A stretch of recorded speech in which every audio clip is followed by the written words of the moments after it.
मुंबई में एक 650 square foot के घर का प्राइस 1 करोड़ रुपए है और आज मैं डेटा से प्रूव करूंगा कि इंडिया के 97% लोग इसको अफोर्ड नहीं कर सकते, लेकिन बैंक इनमें से लाखों लोगों को ये लोन फिर भी अप्रूव कर देगी। तो असली सवाल ये है कि बैंक तुझे वो लोन क्यों दे रही है जो तू अफोर्ड नहीं कर सकता। तेरे पेरेंट्स ने जो घर अपनी 3 साल की इनकम में खरीद लिया था, वही घर आज तुझसे 10 साल की इनकम मांग रहा है। इस वीडियो के लिए मैंने 8 करोड़ 22 लाख लोगों का इनकम टैक्स डेटा, RBI के रूल्स और नाइट फ्रैंक की रिपोर्ट, तीनों 7 दिन तक लाइन बाय लाइन मैंने निकाले हैं। और अगर तू भी अगले 2 से 3 साल में घर खरीदने का सोच रहा है तो ये वीडियो ना देखना, तेरी जिंदगी का सबसे महंगा गलत डिसीजन हो सकता है।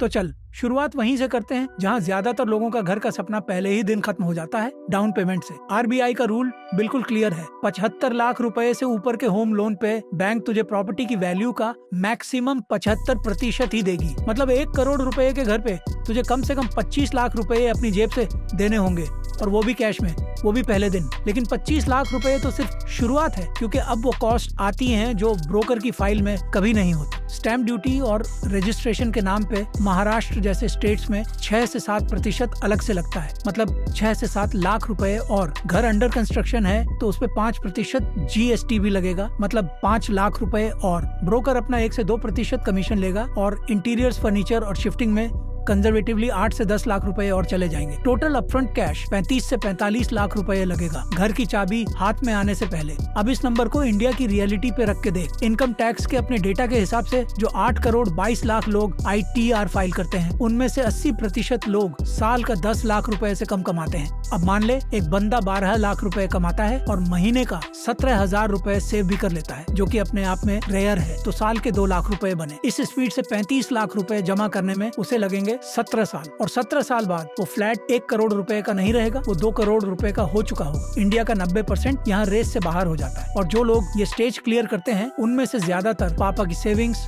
अपना PF या घर का सोना बेच के एंट्री लेते हैं। पूरी फैमिली की जिंदगी भर की बचत एक फ्लैट के एंट्री टिकट में कन्वर्ट हो जाती है। लेकिन चल मान लेते हैं तूने ये लेवल क्लियर कर लिया और 25 लाख रुपए दे दिए। अब शुरू होती है असली पिक्चर अगले 20 साल में।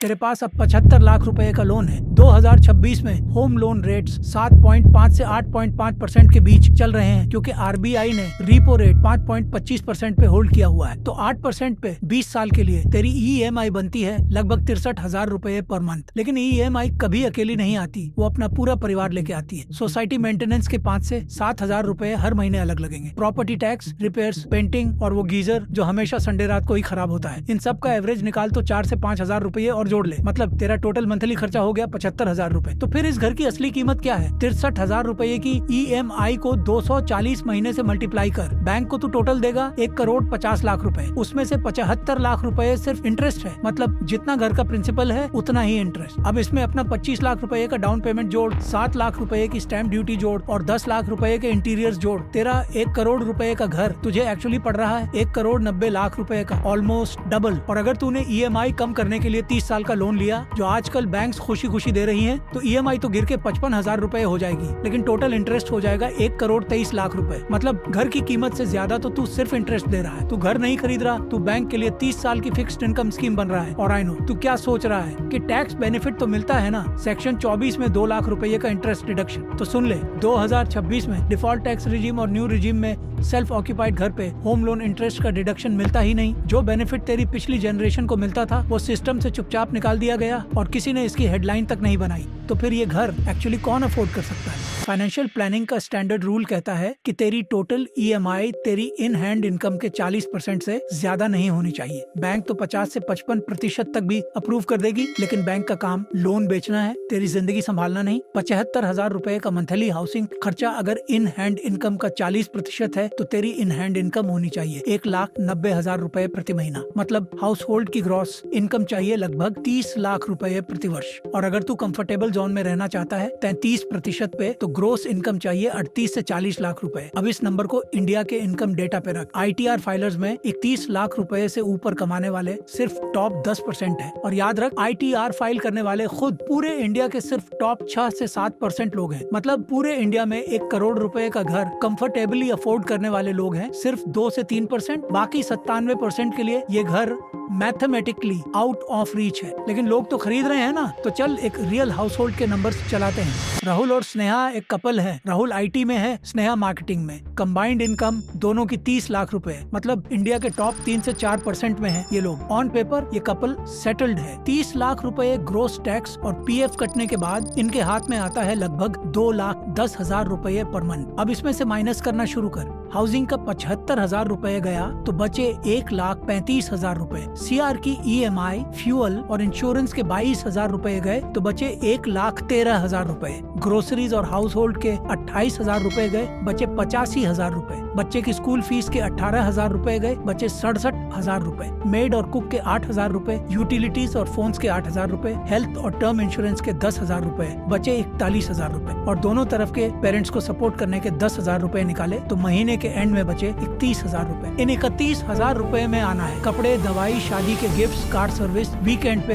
एक बार बाहर खाना और वो सारी चीजें जो अनएक्सपेक्टेड कहलाती हैं लेकिन हर महीने एक्सपेक्ट की जा सकती है। और SIP, इमरजेंसी फंड, रिटायरमेंट, उनका तो नाम भी लिस्ट में नहीं आया। ये कपल टेक्निकली सेफ जोन में है और फिर भी महीने के एंड पे 0 पे खड़ा है। एक मेडिकल इमरजेंसी, एक ले ऑफ का ईमेल, एक इंक्रीमेंट फ्रीज और पूरा स्ट्रक्चर ताश के पत्तों जैसा गिरता है। और ये टॉप 3% वाले लोग हैं। अब सोच, 15 से 18 लाख रुपए वाला हाउस होल्ड यही फ्लैट खरीदे तो क्या होगा? और वो खरीद रहा है क्योंकि बैंक लोन अप्रूव कर रही है। अब वो सवाल क्लोज करते हैं जो मैंने सबसे पहले पूछा था, बैंक तुझे वो लोन क्यों दे रही है जो तू अफोर्ड नहीं कर सकता? क्योंकि बैंक का रिस्क और तेरा रिस्क दो अलग चीजें हैं। बैंक के पास तेरी सैलरी भी है और तेरी प्रॉपर्टी भी मॉर्गेज पे है। तू डिफॉल्ट करेगा तो बैंक घर ऑक्शन कर देगी और अपना पैसा निकाल लेगी। बैंक के मॉडल में तेरी नींद नाम का कोई मैट्रिक होता ही नहीं और इस पूरे ट्रांजैक्शन में हर प्लेयर का इंसेंटिव तेरे अगेंस्ट है। बिल्डर 1 करोड़ रुपए कोट करता है क्योंकि बगल वाला प्रोजेक्ट 1 करोड़ 10 लाख रुपए में बिका। एजेंट डील क्लोज करवाता है क्योंकि उसका कमीशन तेरी EMI पे नहीं, सेल प्राइस पे है। और रिश्तेदार पुश करते हैं क्योंकि घर तो होना ही चाहिए बेटा। इस पूरी चेन में एक भी इंसान ऐसा नहीं है जिसका फायदा तेरे ना बोलने में हो। तो अब सीधी बात करते हैं, क्योंकि कभी मत खरीदो, बोलना भी उतना ही झूठ है जितना अभी खरीदो बोलना। 1 करोड़ रुपए का घर तेरे लिए सही है अगर तेरी हाउस होल्ड इनकम 35 से 40 लाख रुपए से ऊपर है और स्टेबल है। अगर डाउन पेमेंट, स्टैम्प ड्यूटी और इंटीरियर्स देने के बाद भी तेरे पास 6 महीने का इमरजेंसी फंड बचा है। अगर तू उस सिटी में 10 साल से ज्यादा रुकने वाला है और अगर तू घर रहने के लिए ले रहा है, इन्वेस्टमेंट समझ के नहीं, क्योंकि इंडिया में रेंटल यील्ड सिर्फ 2.5 से 3% है और तेरा लोन 8% का है, तो प्योर इन्वेस्टमेंट के मैथ में ये डील कभी जीतती ही नहीं। और अगर तेरी हाउस होल्ड इनकम 25 लाख रुपए से नीचे है और तू फिर भी 1 करोड़ रुपए का घर देख रहा है तो रुक जा, बैंक का अप्रूवल मिल जाएगा लेकिन जिंदगी का अप्रूवल नहीं मिलेगा। 60 से 70 लाख रुपए का घर देख या 2 से 3 साल